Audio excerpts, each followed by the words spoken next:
두 가지 이야기 한번 다뤄보도록 하겠습니다. 액션 6의 모든 영상들은 다 아니고 뭐 4K 16대 9, 뭐 30p, 60p, 그다음 4대3, 뭐 1대1 프레임 레이트에 따라서 비트레이트 어떻게 되는가 한번 해볼 거고요. 일단 다 최대로 해봤습니다.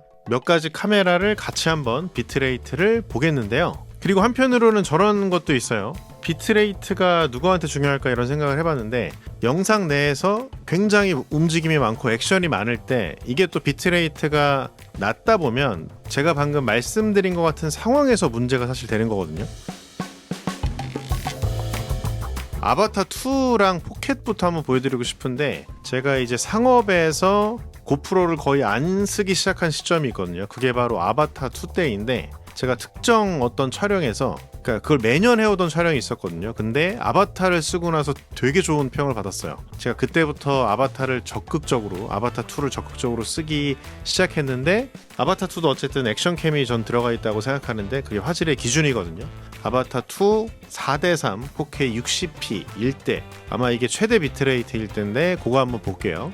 안정화가 안 된 원본 영상이고요. 뭐 렉서스 관련된 컨텐츠 때문에 이게 촬영을 했었는데, 지금 이쪽 입력 비트 전송 속도 보면은 세 자리 위에 콤마가 하나 있다고 생각하면 보기 편한데, 이게 순간적으로 150메가를 넘기도 하고, 뭐 130, 40, 120, 제일 낮을 때가 한 120mbps, 그리고 가장 높을 때가 150 정도까지도 나오는 것 같습니다. 4대3일 때 보통 한 130 내외 정도, 가끔씩 순식간에 올라갈 때가 있는데 130에서 한 150 정도까지 왔다 갔다 하는 것 같고요. 이건 잠깐 재미로 보는 포켓3도 한번 볼게요. 포켓3 16대고 4K 60인데 90까지도 내려가기도 하는데, 근데 아마 이렇게 무빙이 좀 많아지면 조금씩 당연히 비트레이트가 올라갈 수밖에 없는데, 뭐 130까지도 올라가기도 하고 130 가까이, 115, 뭐 118, 100 미만으로 갈 때도 있습니다. 130이 피크인 것 같네요. 아무래도 16대 9다 보니까 아바타 4대3보다는 조금 비트레이트가 낮은 거 아닌가 싶은데, 정말 극찬을 받는 카메라인데, 이것도 4K 60일 때 100 이하로 내려가기도 하고, 뭐 110에서 뭐 120, 30 정도 4K 60일 때 이 정도 나오고 있죠.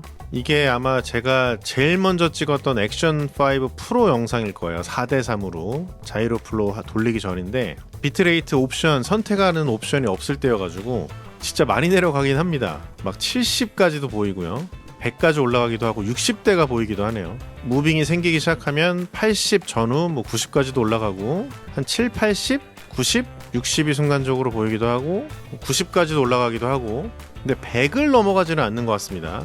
자, 그리고 좀 재밌는 거 하나 보여드리면, 미니 5 프로가 화질이 정말 좋고요. 1인치 센서가 들어갔고, 그리고 정말 이 크기에 이런 화질은 그 어디에도 없다. 정말 혁신이고 저도 너무나 좋아하는 그런 건데, 16대 9 4K 60p예요. 근데 보면은 비트레이트가 되게 적더라고요.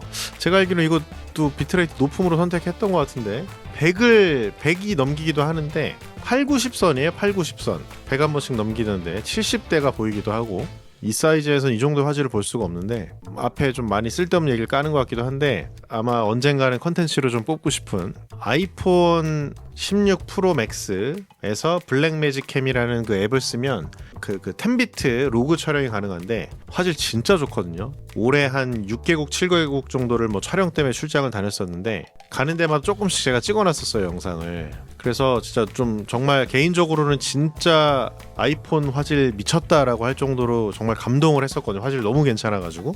그리고 색깔을 먹이고 보정을 해도 생각보다 너무 괜찮은 거예요. 비트레이트가 70, 80이에요. 4K 90까지도 올라가네요. 4K 60인데 그 10비트인데, 이거 제가 아프리카 갔을 때 찍은 건데, 이거 색 먹이면 진짜 끝내주거든요. 7, 80, 50까지도 떨어지네. 이건 줌을 당기느라고 순간적으로 그랬던 것 같고, 뭐 7, 80 정도. 그리고 제가 스위스에서도 찍었던 영상이 있는데, 이것도 16대 9. 이거 색깔 먹이면은 제가 봤을 때 카메라인지 폰인지 구분할 수 있는 사람들 진짜 몇 명 없을 거예요. 사실 진짜 기가 막히거든요. 이거 로고 안 먹여도 색깔 너무 이쁘잖아요, 그죠? 근데 이것도 80 내외밖에 안 돼요. 근데 화질이 진짜 기가 막힙니다. 자, 그러면 이제 액션 6의 16대 9 30p부터 한번 보겠습니다.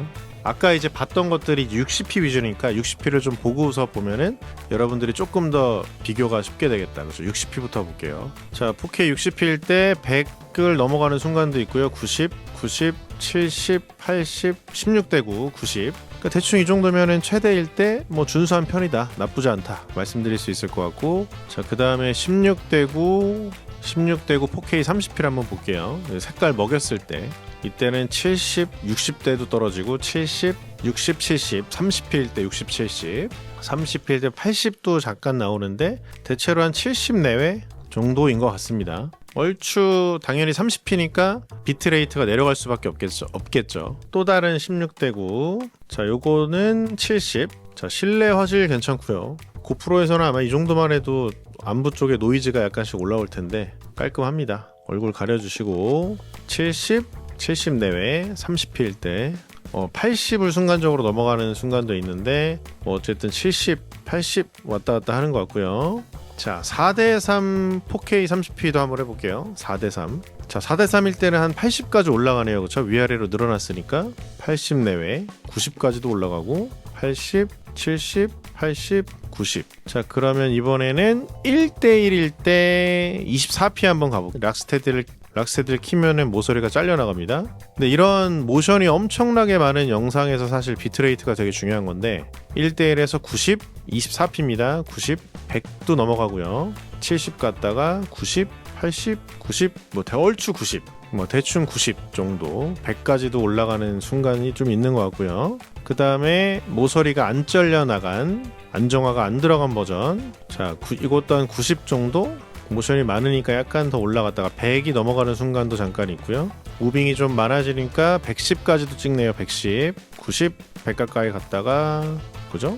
100이 넘어가는 순간도 있고요. 그 다음에 30p 한번 가볼게요. 1대1 제가 30p를 찍었던 것도 같은데 이게 이제 정지 영상일 때는 비트레이트가 그래도 1대1일 때는 100을 왔다 갔다 하는 거 아니에요. 108도 올라갔다가 30p로 가니까 조금 더 늘어나죠. 100 왔다 갔다. 지금 122도 됐다가 100을 어쨌든 넘어가는, 100에서 한 110 사이? 뭐 얼추 이 정도 되는 것 같죠?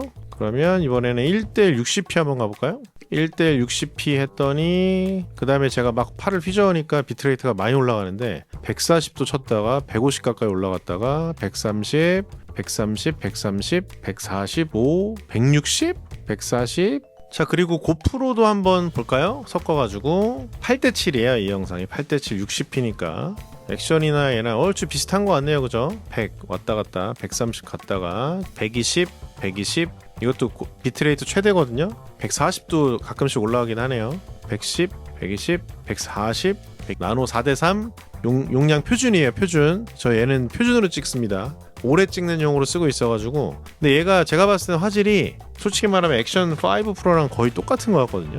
근데도 엄청 작고 활용도 좋고 이래가지고 뭐 내장 메모리 용량도 충분하고, 개인적으로 제가 요새 정말 너무 좋아하는 최애 액션캠인데 30p일 때 50까지도 떨어지네요. 뭐 50, 60, 60 내외인 것 같죠? 얼추 50, 60. 근데 제가 이 친구가 화질이 전혀 나쁘다고 생각을 안 하고 쓰고 있거든요.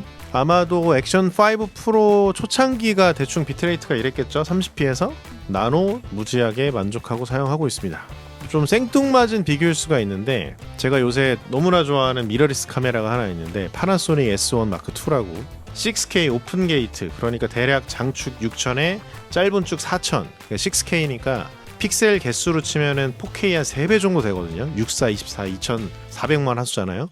4K는 800만 화수 되는 거고. 근데 이 친구 비트레이트 한번 볼게요. 아무리 24p여도 이거 제가 그 지난 여름에 브루클린 브리지 위에서 찍었던 건데 3배, 해상도 3배인데 200mbps가 안 나와요. 그 순간 200 넘기도 하는데 170, 180 왔다 갔다 하더라고요. 180 오픈 게이트 24p. 자, 파나소닉 S1 마크 2 6K 오픈 게이트, 진짜 제가 이거 찍고 나서는 와, 화질이 왜 이렇게 좋아 했는데 제가 비트레이트를 보고 약간 허무해졌었는데, 근데 제가 이거 화질이 너무 좋아가지고 깜짝 놀랐는데 아무튼 그렇다라는 거. 그냥 캐주얼하게 쓰시는 분들은 너무 그렇게 막 비트레이트에 목매이실 필요 없고요. 그냥 표준 쓰세요. 그래서 너무 그렇게 예민하게 안 하셔도 될 것 같아요. 웬만한 분들은. 근데 진짜 내가 진짜 막 매의 눈을 가졌다, 엄청 예민하고 다 보인다, 이런 분들은 비트레이트를 높음으로 쓰시면 좀 더 마음이 편하지 않을까, 뭐 그런 생각이 들고. 그리고 이제 이런 비트레이트 테스트 같은 거 할 때 좀 뭐랄까 정지 영상 가지고 비교를 하는 거는 제가 봤을 때 의미가 없다. 딱 멈춰놓은, 그러니까 무슨 사진 같은 그런 영상으로 비교를 한다? 제가 봤을 때는 그런 영상은 굳이 볼 필요가 없고 신뢰할 필요가 없고요. 일단 어느 정도 무빙이 계속 있고 액션캠이라면, 그리고 비트레이트라면, 비트레이트의 개념을 잘 안다면 뭔가 무빙이 있는 그런 영상일 때 확인을 해야 그게 올바로 제대로 된 실험이다 라는 거 정도는 말씀을 좀 드려야겠더라고요. 시청자분들이 에이스 프로2와 비교가 궁금한가 봅니다. 지난 몇 개의 비교 리뷰에서 액션 5 프로를 종합적으로 가장 좋게 평가했기 때문에 그거보다 6가 괜찮다면 충분히 판단이 될 거라 생각해 비교하지 않았는데 궁금해하는 듯하여 초간단 비교 진행해봅니다. 주간입니다. 16:9 4K 60p이고요. 전체적인 색감이야 어느 정도의 호불호가 있으니 일단 한번 보시고요. 둘 다 4K라 해상력 등은 큰 차이가 없는데 액션 6가 더 깔끔해 보입니다. 아무래도 드론부터 시네마 카메라까지 다양한 제품을 만드는 DJI가 컬러 사이언스나 이미지 처리 노하우에서는 더 뛰어날 수밖에 없다는 의견이고요. 구름을 보면 에이스 프로2가 더 입체적으로 보이긴 하지만 강한 후처리와 HDR 영상의 특징이고요. 추가로 두 카메라 모드 쿼드 베이어 센서를 탑재하고 있는데 비닝 과정에서 모아레가 생기는 경우가 있습니다. 에이스 프로2 쪽에서 성벽에 무지개가 좀 보이네요. 야간 화질 이전에 16:9 기준 손떨림 옵션에 따른 화각 차이 확인해 보시고요. 호리전 밸런싱이 예상보다는 덜 잘려나가네요. 겹쳐보면 차이를 좀 더 쉽게 알 수 있을 것 같습니다. 락스테디 호리전 밸런싱, 락스테디 플러스, 호리전 스테디 순으로 크롭이 많이 되네요. 야간입니다. 조리개가 한 스탑 더 밝아진 액션 6와 비교해봤습니다. 자, 지금 곧 해가 뜰 것 같은데, 자, 이렇게 겸사겸사 빛갈라짐이랑 플레어 고스트 한번 보겠습니다. 그 전에 밝은 조리개의 이점이 보입니다. 저조도에서 둘 다 비슷한 노출이 될 때 액션 6에서 좀 더 빠른 셔터 속도가 될 것 같은데요. 이런 특징 때문에 지터링이나 원치 않는 모션 블러가 덜 생길 수 있겠습니다. 물론 안 생긴다는 의미는 아니고요. 추가로 액션 6에서 안정화 시나리오 스포츠 사용하면 지터링 약간 더 줄일 수 있습니다. 이런 식으로 생기는 이 동그란 거는 액션 쪽에서 좀 많이 보이는 것 같긴 한데 에이스 프로도 되게 선명해 보이네요. 앞으로 나오는 거는 액션이 좀 더 많아 보이는데 에이스 프로 같은 경우는 이 뒤로도 고스트 플레어 같은 게 나오거든요. 이렇게 했을 때 으앗 일단 액션 6에서는 플레어 모양이 조리개 덕분에 전작 대비 더 자연스러워졌는데 에이스 프로 2의 광원 주변 플레어는 꽤나 거슬렸습니다. 자, 이쪽을 보면은 액션 6가 조리개가 f2.8까지 올라가요. 그러니까 어느 정도 광량이 충분한 상황, ISO가 최대치로 올라갈 것 같지는 않은 상황이어서 액션 6의 조리개가 2가 되는 순간을 한번 보겠습니다. 요때 액션 6의 조리개가 F2가 되네요. 그러니까 ISO가 많이 올라가는 상황일 거라고 생각이 듭니다. 조리개 한 스탑 차이는 그만큼의 노출 차이를 가져옵니다. 어두운 상황에서 더 밝게 촬영할 수 있게 된 액션 6입니다. 셔터 속도에도 더 여유가 있는 모습이고요. 일단 한번 걸어가 볼까요? 지금도 F2인 상태. 자, 저는 별로 선호하지는 않지만 퓨어 비디오 그리고 야간 모드입니다. 야간에 쓰라고 나온 그런 모드인데 지금 액션 6 조리개 F2 돼 있고요. 간접 조명이 좀 어느 정도 있는 그런 상태인데 저는 사실 야간 모드를 별로 좋아하지 않는 게 후보정이 너무 세게 들어가. 간접 조명이 있을 때는 그래도 쓸만한 퓨어 비디오와 야간 모드인데요. 나뭇잎 쪽이나 도로 질감 등을 봤을 때 액션 6가 약간 더 형태가 깔끔해 보이는 모습입니다. 이렇게 찍어보고 있는데 자, 일단 여기 플레어 엄청 세게 들어간다. 요 동그라미는 액션이 좀 더 큰데 이 뒤로 막 난리가 아닌데요. 이거 제가 혹시나 지금 유리 들닦았나 했는데 되게 깨끗하거든요.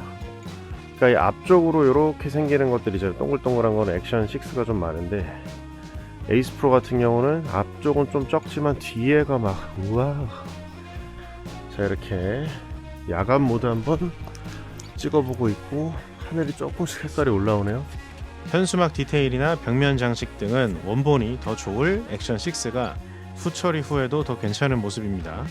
자, 그 다음에 지금은 좀 간접 조명이 좀 있는 상태에서의 야간 모드였다면 없을 때 아예 간접 조명이 거의 없을 때 이 앞에는 간접 조명이 좀 있지만 이 위쪽은 되게 제 눈으로 봤을 때 꽤 시커멓거든요. 이쪽은. 좀 더 어두운 상황인데요. 그래도 간접 조명이 있는 잔디 쪽은 비슷해 보이는데 성벽 쪽은 차이가 꽤 보입니다. 야간 모드에서도 조리개는 이점이 있어 보입니다. 액션 5 프로와 에이스 프로 2 때는 서로 거의 비슷한 야간 화질이었는데 이번에는 차이가 좀 더 명확해 보입니다. 퓨어와 야간 모드는 이렇게 간접 조명이 있을 때 사용하시길 추천하고요. 조도가 너무 낮으면 후처리가 되게 어색해 보이더라고요. 이렇게 에이스 프로 2와 액션 6 야간 궁금해하시는 분들 위해 영상 올려보고요. 두 기기가 비슷한 크기의 센서일 때 조리개가 주는 이점은 확실했습니다. 에이스 프로 3 올해는 없을 예정인데요. 1인치가 들어가면 좋겠다는 의견입니다. 다만 그렇게 되면 최소 초점거리 문제가 생길 것이므로 조리개까지 더해지면 대박 날 것 같습니다. 영상 여기서 마치겠고요. 다음에 또 뵐게요. 안녕.